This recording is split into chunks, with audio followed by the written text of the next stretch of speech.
We're with Kevin Weeks and Cheryl Pounder now. And Leon says, well, I guess we don't overly care about having our best players in the league in the game. So, Weeksy, let's start with you. What's your stance on Draisaitl's reaction to the McDavid suspension? Well, listen. Leon is one of the best players in the world. He's the Hart Trophy winner himself. And for my money this year, he's the leader in the clubhouse for that category. But come on now. We all know that if you're playing on the ODR, the outdoor rinks, that's a suspension. We know that if you're playing rec hockey, that's a suspension. Any level, any league, anywhere in the world, that would be a suspension. The difference is, I think for the Edmonton Oilers, they don't have enough jam in their lineup to be able to kind of absolve some of that, some on ice security. So they're missing Evander Kane out with multiple surgeries. Somebody else they used to have in Klim Kostin, who could also help handle some of the on ice security for Connor and Leon, which is why Connor had to take it into his own hands. Yeah, Weeksy, I'm the defenseman in front of the goaltender here, and I'm going to agree with you on this one. When I think about this comment, I understand the frustration. I understand the frustration where they feel like these calls aren't coming their way, especially for the star players, right? Mm-hmm. So now all of a sudden you get frustrated and you take these penalties. But let's face it is a hit to the head. Right? If you're going to cross-check a guy in the head, you are going to get a suspension regardless. So Leon Draisaitl is going to have to step up. You know that the last time they were out without McDavid, they did go 2-1-0, and he had 6 points during that stretch. He's going to find a way to even elevate further because he's been one of the best players in the league with his 33 league-leading goals.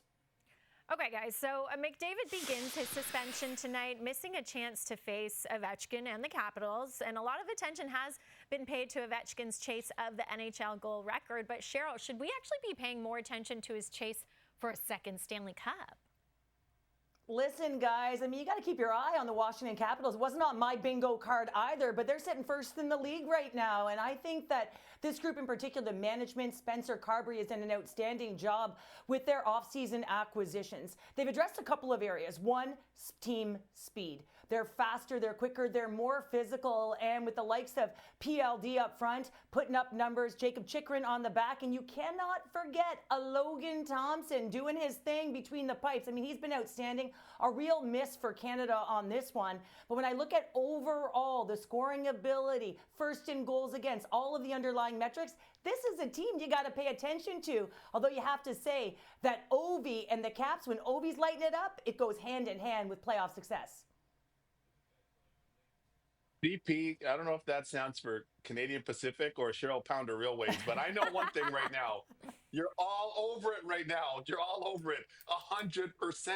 Yes, this coincides with the goal chase, of course, of the Great 99 and the Great 8, his pursuit of that.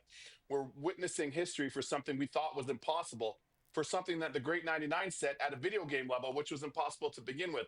But you're spot on the money. Yes, it was a big day here in the nation's capital yesterday for a whole host of reasons with the new president and cabinet coming in. But you got to be paying attention to the Washington Capitals as well. They are complete, to your point. They're balanced, and Logan Thompson, Alberta's own Logan Thompson, has been, besides Connor Hellebuck, the second best goalie on the planet this year. His record speaks to it. He's been dominant. I love what the Caps are doing so far this season under Spencer Carberry and company. Yeah, they've really been quite the surprise. And Ovechkin, he has 14 goals in 24 games against Edmonton. So we'll see if he can add to his tally, build on that tonight against the McDavid-less Oilers.